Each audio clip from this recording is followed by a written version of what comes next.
Welcome into another edition of Locked On NFL Insider. I'm your host, Kainani Stevens. We're joined by Cody Roark from Locked On Broncos. I think we all thought that the Aaron Rodgers news might be the big stuff of the day, but then lo and behold, here comes this.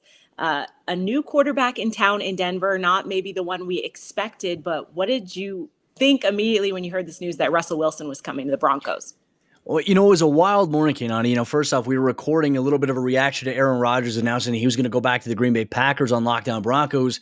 And then as soon as we're done with that, I get the notification on my phone from Adam Schefter. And I had to make sure it wasn't, one of those fake accounts that had happened to get retweeted. And it said, it's official. Russell Wilson is now headed to the Denver Broncos. So immediately I was like, this is this is huge for Broncos fans. Broncos fans have been trying to figure out who the franchise quarterback will be for the organization since Peyton Manning retired. And the team has gone through a quarterback carousel. Literally every weekend, you see the quarterback carousel graphic on the CBS or the Fox broadcast. And now they have their guy in Russell Wilson. And really for George Paton and this Broncos team, you're getting a player that still has many years left in this game that can contribute. And the Broncos offense, which was a weak point last year, suddenly becomes the strong point.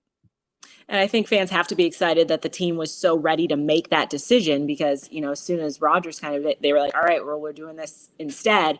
Obviously, there's a lot going the other way. There's 2 picks, 3 players, some draft compensation. What is that going to mean in terms of the team that is there when Russell Wilson gets to town? Is he going to be okay with the offensive line? That was some concerns he had in Seattle. Is this kind of set and ready to go? Well, everything right now looks very appealing here for Russell Wilson to Denver here. Now for the draft compensation, the Broncos, they sent 3 players.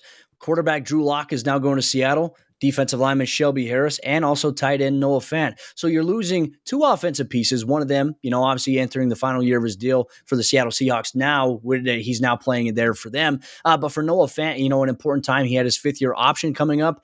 You lose him, and he was your starting tight end. So that'll be an interesting question as to what they do to address it.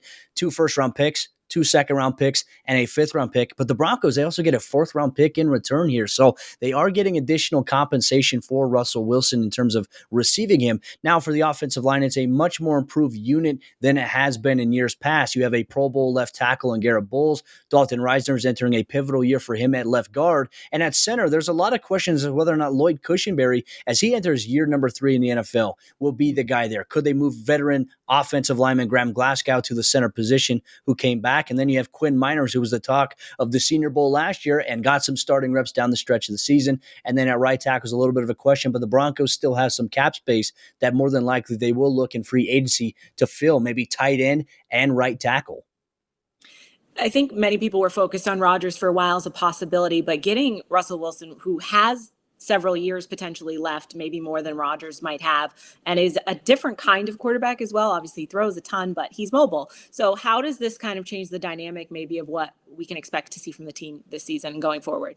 Well, I think it factors in with a combination of a strong running game and a balanced passing attack now with Russell Wilson. The Broncos, you can make the argument with the weapons that they have on offense. You have Cortland Sutton, Tim Patrick, who just signed 3-year contract extensions. You have Jerry Jeudy, who's still on a rookie deal. You have KJ Hamler coming off of an ACL injury. You have a loaded wide receiver group there for Russell Wilson to throw the ball to, and a really dynamic running back in Javonte Williams out of the backfield. But with Russell Wilson, you get escapability. Also, for him, he can extend plays. And in Nathaniel Hackett's offense, the wide zone approach, it's going to really be predicated a lot off of being out of the shotgun and also under center, doing a lot of play action, stuff that Russell Wilson is really good at as is. So they are building this offense to the strengths of what Russell Wilson and this personnel around him have, and it's going to be much better in terms on paper right now for the Broncos' chances to project a better offensive product in 2022. It becomes even more dangerous.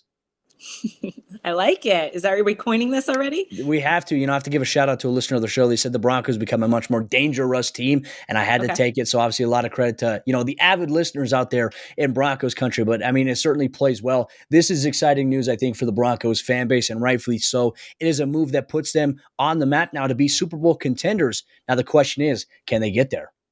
Absolutely, especially with such a tough division. All around, it's going to be tough, but they're definitely looking a lot better and a lot brighter future ahead for them. Cody, thank you so much for your insight. We appreciate it. I'm Kainani Stevens. This has been Locked On Now NFL.